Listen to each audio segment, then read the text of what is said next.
Hi guys, welcome to Paranormal Captivity. I have attempted to do an experiment regarding streetlight interference phenomenon, and I've failed horribly, but my findings are still so interesting that I feel like I needed to share them with you. I felt like I was somebody who could really affect streetlight interference phenomenon, and since working nights, every night I would drive past this one parking lot and affect the lights. They'd either turn off, turn on, or flicker. And at first I thought maybe it was like a motion sensor thing, but then it didn't make sense if it's the middle of the night why like headlights or motion would turn off a light. Plus it was in the back parking lot of a building that is known in my town to be haunted. So I was like, well maybe it's related to the haunting or maybe it's related to the streetlight stuff. I don't know, but it's so consistent. I mean, I'm telling you guys, it's like 99% of the time I drove past this, it would happen. So I was like, this is so consistent, I can just record this on my phone when I drive and I'll be able to show everybody on YouTube and then maybe gauge your guys' response with it and see if you've had similar instances happen. Well, I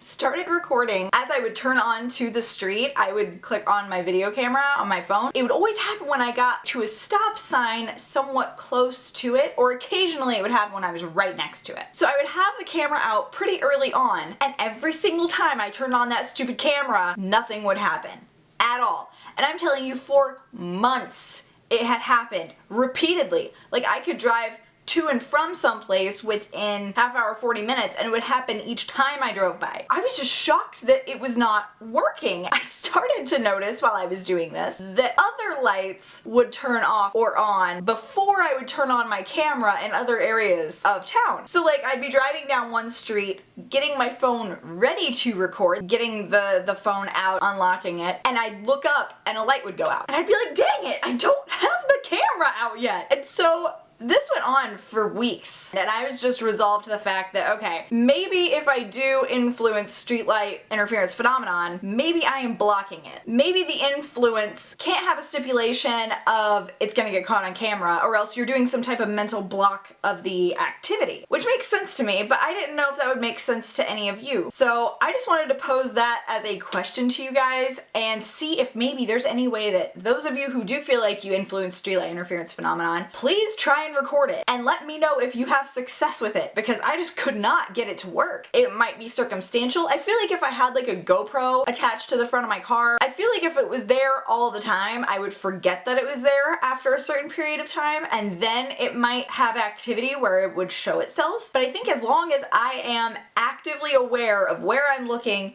and what I'm looking for, somehow I cause a blockage of the activity. I don't want it to, because I really want to share it with you guys. Plus, this week, after I was already resolved to, I'm making a fail video basically about how I can't get this to be proven on camera for you, I was car dancing and singing in the car, and I drive past that parking lot, and I'm getting ready to point at it like, hey, I know you. And right when I get up like this, it turns out, and I'm like, really, dude? Why? Why now? Why not when I was recording like 2 weeks ago and last week? Could you have done this? I just wanted to share that with you. And hopefully, maybe bring this up to where you can record it and maybe have better luck at it than I did. I think that you guys are the bomb, and I love you. And I hope that you have just the best day ever. I'll talk to you next time. Bye!